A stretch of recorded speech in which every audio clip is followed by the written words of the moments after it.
ಹೆಣ್ಣು ಮಕ್ಕಳ ಮೇಲಿನ ಅತ್ಯಾಚಾರ ಹಾಗೂ ಭ್ರಷ್ಟಾಚಾರ ನಿರ್ಮೂಲನೆಗಾಗಿ ಯುವತಿಯೊಬ್ಬರು ದೆಹಲಿಯವರೆಗೂ ಕಾಲ್ನಡಿಗೆ ಹಮ್ಮಿಕೊಂಡಿದ್ದಾರೆ.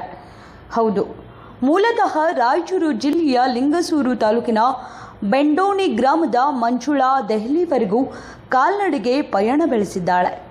ಇದೀಗ ವಿಜಯಪುರ ನಗರಕ್ಕೆ ಆಗಮಿಸಿದ್ದು, ದೇಶದಲ್ಲಿ ಹೆಣ್ಣು ಮಕ್ಕಳ ಮೇಲಿನ ಅತ್ಯಾಚಾರ ಹಾಗೂ ಭ್ರಷ್ಟಾಚಾರ ಸಂಪೂರ್ಣವಾಗಿ ನಿರ್ಮೂಲನೆ ಆಗಬೇಕು. ಅಲ್ಲದೆ ಪ್ರಧಾನಿ ನರೇಂದ್ರ ಮೋದಿ ಹಾಗೂ ಉತ್ತರ ಪ್ರದೇಶದ ಸಿಎಂ ಯೋಗಿ ಆದಿತ್ಯನಾಥ್ ಮನಸ್ಸು ಮಾಡಿದರೆ ಎಲ್ಲವೂ ಸಾಧ್ಯವಾಗುತ್ತದೆ ಎಂದು ಕಾಲ್ನಡಿಗೆ ಹಮ್ಮಿಕೊಂಡಿರುವ ಮಂಜುಳಾಳ ಮನದಾಳದ ಮಾತಾಗಿದೆ. ನನ್ನ ಹೆಸರು ಮಂಜುಳಾ ಅಂತ. ನಾನು ರಾಯಚೂರು ಜಿಲ್ಲೆ ಲಿಂಗಸೂರು ತಾಲೂಕು ಬೆಂಡೋಣಿ ಗ್ರಾಮದಿಂದ ಬಂದಿರೋದು. ಭ್ರಷ್ಟಾಚಾರ ಮತ್ತು ಅತ್ಯಾಚಾರ ಹೆಚ್ಚಾಗಿರೋದ್ರಿಂದ ಅದನ್ನು ಮನವರಿಕೆ ಮಾಡೋ ಕಾರಣಕ್ಕಾಗಿ ಮತ್ತು ಮನವಿ ಪತ್ರವನ್ನು ಸಲ್ಲಿಸುವುದಕ್ಕಾಗಿ ನಾನು ಪಾದಯಾತ್ರೆಯನ್ನು ಕೈಗೊಂಡಿದ್ದೇನೆ. ಇಲ್ಲಿಂದ ಅಂದರೆ ರಾಯಚೂರು ಜಿಲ್ಲೆಯಿಂದ ದೆಹಲಿಯವರೆಗೆ ಪಾದಯಾತ್ರೆಯನ್ನು ಕೈಗೊಂಡಿದ್ದೇನೆ. ಎಷ್ಟು ದಿನ ಹೋಗ್ತೀರಿ ಮೇಡಮ್? 35 ದಿನ ಆಗ್ಬೋದು ಅಂತ ಅಂದ್ಕೊಂಡಿದ್ದೀನಿ.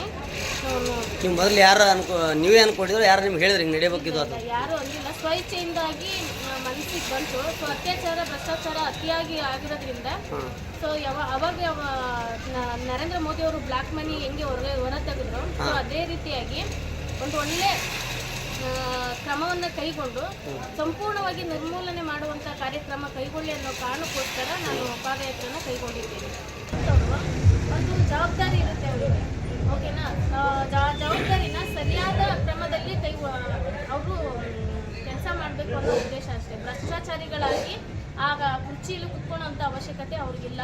ಮತ್ತು ಅಧಿಕಾರಿಗಳಾಗಿ ಅವರು ಭ್ರಷ್ಟಾಚಾರದ ಕೆಲಸ ಮಾಡೋದು ಒಂದು ಸರ್ಕಾರಕ್ಕೆ ಕಪ್ಪು ಮಸಿ ಬಳೆದಂತಾಗುತ್ತೆ ಅನ್ನೋ ಕಾರಣಕ್ಕೆ ಸಂಪೂರ್ಣವಾಗಿ ನಿರ್ಮೂಲನೆ ಮಾಡಬೇಕು ಅನ್ನೋದು ನನ್ನ ಉದ್ದೇಶ.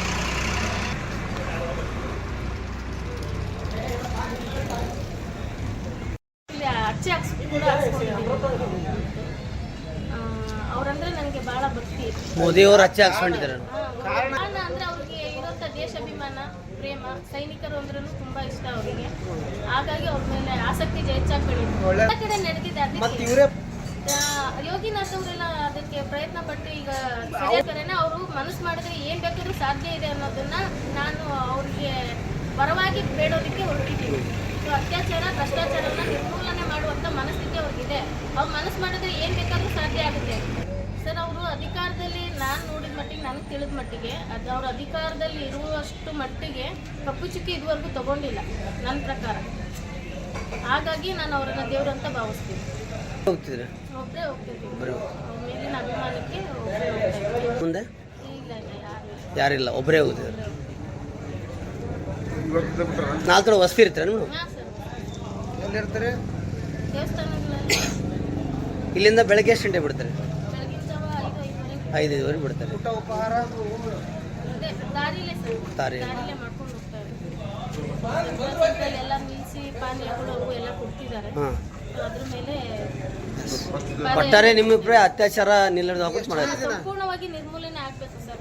ಸರ್ಕಾರದ ಅಧಿಕಾರದಲ್ಲಿರುವವ್ರ ಮೇಲೆ ಗೌರವ ಬರಬೇಕು ಜನರಿಗೆ ಅಂದ್ರೆ ಎಲ್ಲ ನಿಲ್ಬೇಕು. ಭ್ರಷ್ಟಾಚಾರ ನಿಲ್ಬೇಕು ಮತ್ತೆ ಅತ್ಯಾಚಾರನೂ ನಿಲ್ಬೇಕು.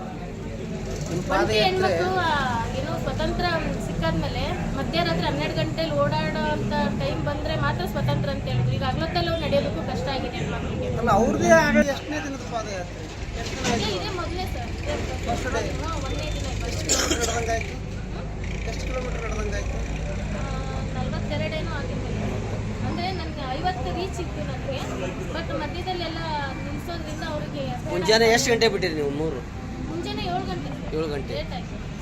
ಎಲ್ಲ ದೇವಸ್ಥಾನಕ್ಕೆಲ್ಲ ಇದ್ದು ರಾಣಿ ಚೆನ್ನಮ್ಮ ಮತ್ತು ಸಂಗೊಳ್ಳಿ ರಾಯನಿಗೆ ನಮಸ್ಕರಿಸಿ ಪಾದಯಾತ್ರೆ ಶುರು ಮಾಡಿದ್ವಿ. ಪವಿತ್ರ ರಂಜಾನ್ ಈದ್ ಮತ್ತು ಮದುವೆ ಸಂದರ್ಭ ನಿಮಿತ್ತ ಮಹಿಳೆಯರಿಗೆ ಮನ ಸೆಳೆಯುವ ಹೊಸ ಸೀರೆಗಳು ನಿಮ್ಮ ಎಸ್ ಅಶೋಕ್ ಕುಮಾರ್ ಶಾ ಎಕ್ಸ್ಕ್ಲೂಸಿವ್ ಸ್ಯಾರಿ ಶಾಪ್ನಲ್ಲಿ. ಹಬ್ಬಗಳ ನಿಮಿತ್ತ ವಿಶೇಷವಾಗಿ ಸೀರೆಗಳ ದಾಸ್ತಾನು ಮಾರಾಟವಿದ್ದು, ವಿಜಯಪುರ ನಗರದ ರಾಮ ಮಂದಿರ ರಸ್ತೆಯಲ್ಲಿ ಇರುವಂತಹ ಪ್ರತಿಷ್ಠಿತ ಹಾಗೂ ಪ್ರಖ್ಯಾತಿ ಪಡೆದ ಹೆಸರುವಾಸಿಯಾದಂತ ಎಸ್ ಅಶೋಕ್ ಕುಮಾರ್ ಶಾ ಕಳೆದ ಹಲವು ವರ್ಷಗಳಿಂದ ಒಳ್ಳೆಯ ಗುಣಮಟ್ಟದ ಕಂಪನಿಯ ಸೀರೆಗಳು ವಿಶ್ವಾಸದೊಂದಿಗೆ ನಿಮ್ಮ ಸೇವೆಗಾಗಿ ನಮ್ಮಲ್ಲಿ ಲಭ್ಯ ಲಭ್ಯ ಇರುವ ಸೀರೆಗಳು ಔರಂಗ ಸಾರಿ, ಸ್ಟೋನ್ ವರ್ಕ್ ಸಾರಿ, ಕಾಂಚೀವರಂ ಸಿಲ್ಕ್ ಸಾರಿ, ಸಾಫ್ಟ್ ಸಿಲ್ಕ್ ಸಾರಿ, ಲೈಟ್ ವೇಟ್ ಸಾರಿ, ಬ್ರಾಸೋ ಸಾರಿ, 60 ಗ್ರಾಮ್ ಸಾರಿ, ಝೀರೋ ಬಾರ್ಡರ್ ಸಾರಿ, ವೆಲ್ವೆಟ್ ಸಾರಿ, ಕೋಲ್ಕತ್ತಾ ಸಾರಿ, ಬಾಂಧನಿ ಸಾರಿ ಸೇರಿದಂತೆ ಇತರ ಸೀರೆಗಳು ನಿಮಗಾಗಿ ಲಭ್ಯ. ಹಬ್ಬಗಳು ಬಂದರೆ ಸಾಕು ಮಹಿಳೆಯರಿಗೆ ನೆನಪಿಗೆ ಬರುವುದು S Ashok Kumar Shah exclusive sari shop. ಗ್ರಾಹಕರ ವಿಶ್ವಾಸಭರಿತ ಪ್ರತಿಷ್ಠಿತ ಸೀರೆ ಅಂಗಡಿ. ಇನ್ನೇಕೆ ತಡ, ಹಿಂದೆ ಬನ್ನಿ, ಮಹಿಳೆಯರ ಮನ ಸೆಳೆಯುವ ಸೀರೆ ಖರೀದಿಸಿ. ಸಂಪರ್ಕಿಸಿ 9343009125. ಸ್ಥಳ S Ashok Kumar Shah exclusive sari shop, Karnataka guest house building, Ram Mandir road, Vijayapura.